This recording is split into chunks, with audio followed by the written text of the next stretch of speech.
अनुच्छेद 21 के उल्लंघन के मामले में न्यायालय ने केवल पारिस्थितिकी संतुलन की बहाली के लिए बल्कि उस गड़बड़ी के कारण पीड़ित परिवार के लिए भी हर्जाना दे सकता है। यह कौन से मामले में कहा गया? यह कौन से मामले में कहा गया बताइए? पीड़ित के लिए हर्जाना भी दे सकता है, यह कौन से मामले में कहा गया? पीड़ित परिवार के लिए हर्जाना भी दे सकता है, यह कौन से मामले में कहा गया? पीड़ित परिवार के लिए हर्जाना भी दे सकता है, यह कौन से मामले में कहा गया बताइए?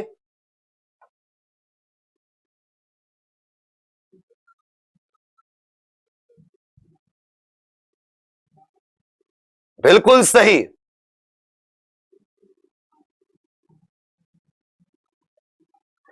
इसमें क्या था देखो, पहला जो 1987 का केस था, उस केस में तो उसका उन्होंने उस होटल को बंद करवा दिया था। उसके बाद में इन्होंने जुर्माने की मांग की। किसकी मांग की? कि भाई हमें जुर्माना भी देना चाहिए, जुर्माना भी देना चाहिए। बिल्कुल सही। इसे आप साथी बिल्कुल सही। ये 2000 वाला केस है, ये वाला केस जो ये वाला केस 2000 इसमें भी लिखा हुआ है, लेकिन इसमें एक चीज देखना, डी वाले में स्केल लिखा होगा, SCALE। ये वाला केस जिसमें हर्जाने की बात कही गई, ये स्केल केस होगा, स्केल केस। हर्जाना बाद में मांगा गया, स्केल केस होगा, इसको नोट कर लीजिए। चलिए, शिक्षा के अधिकार को मौलिक अधिकारों के सहवर्ती या उसी का अंग किसमें मांगा है? शिक्षा के अधिकार को राइट टू एजुकेशन अनुच्छेद 21A बाद में आया, ये मौलिक अधिकारों के सहवर्ती मांगा है कि जो राइट टू एजुकेशन है, शिक्षा का अधिकार है। ये कुछ ऐसे क्वेश्चन होंगे जो नहीं कराए होंगे। जो शिक्षा का अधिकार है वो एक तरीके से, ये आपको पॉलिटी वगैरह में जब इंपॉर्टेंट फिर से 100-200 वो कराएंगे, ये जितने भी कराऊंगा इन सबका रिवीजन कराऊंगा, एक बार फिर से पढ़ोगे। ये देखो, प्रेम शंकर शुक्ला केस कौन सा था? हथकड़ी वाला केस, ये था हथकड़ी वाला केस। परमानंद कटारा दुर्घटना में सहायता वाला केस। भारत का महान्यायवादी बनाम लक्ष्मी, पब्लिक के समक्ष फांसी असंवैधानिक, पब्लिक में फांसी देना असंवैधानिक। तो मोहनी जैन बनाम कर्नाटक राज्य, मोहनी जैन बनाम कर्नाटक राज्य, मोहनी जैन बनाम कर्नाटक राज्य। चलिए, शिक्षा के अधिकार को मौलिक अधिकार, भाई मोहनी जैन वाले मामले में शिक्षा के अधिकार को मौलिक अधिकार का ही अंग माना, लेकिन इसमें प्रॉपर उसको मौलिक अधिकार माना गया है। मोहनी जैन वाले मामले में उसको एक अंग माना, लेकिन इस केस में उसे पूरा का पूरा अधिकार ही मांगा।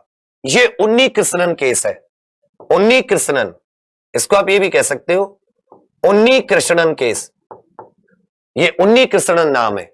Olga Tellis, street vendor right to livelihood, जीवन यापन जिसको कह सकते हो, जीवन यापन। मोहनी जैन वाला केरल शिक्षा विधेयक, इसमें क्या होता है, यह साथी माइनॉरिटी जो अल्पसंख्यक के अधिकारों से संबंधित है। अल्पसंख्यक कौन होते हैं? किसी राज्य में 50% से कम जनसंख्या, किसी राज्य में 50% से कम जनसंख्या, अल्पसंख्यक। उन्नी कृष्णन का जो मामला था, इस मामले में राइट टू एजुकेशन को प्रॉपर एक फंडामेंटल राइट माना गया, लेकिन पहले वाले केस में एक उसका अंग माना गया। आगे आ जाते हैं। फुटपाथ पर व्यापार करने का अधिकार, इनमें से किस केस में फुटपाथ पर व्यापार करने का अधिकार, फुटपाथ पर व्यापार करने का अधिकार, फुटपाथ पर व्यापार करने का अधिकार, बस थोड़ी देर, बिल्कुल से क्वीनी कराया होगा, बिल्कुल सर ने। किस मामले में सर्वोच्च न्यायालय ने यह माना कि फुटपाथ पर व्यापार का अधिकार? यह क्वेश्चन 2017 पेपर में भी आया था।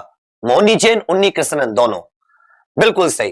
देखिए, ये तो लोकस स्टैंडी, पीए इनामदार, ये केस भी आपका उससे संबंधित है, आरक्षण से संबंधित।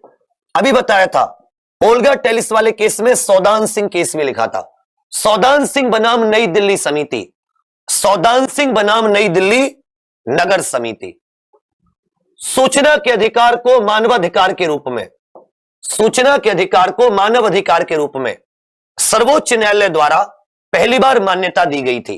Right to know, right to know, RTI की नींव, राइट टू नो को पहली बार मान्यता।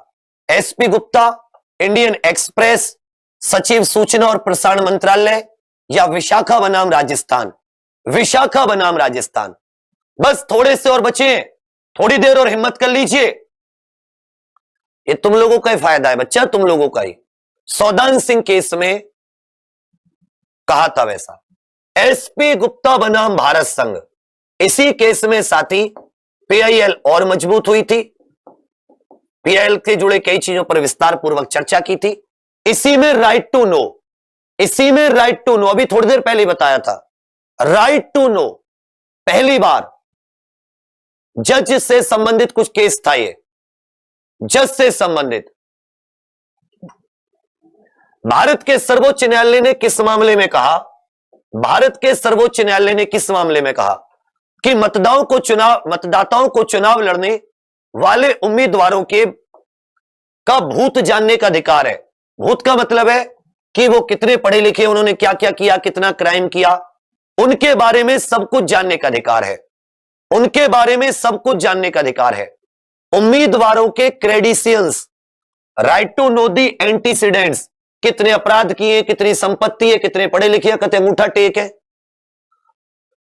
तो यूनियन ऑफ इंडिया बनाम association for democratic reform, ADR versus union of India, ये संस्था है जो मताधिकार जो होता है, वोटिंग राइट, वोट के राइट के प्रति बहुत ज्यादा पीआईएल फाइल करती है।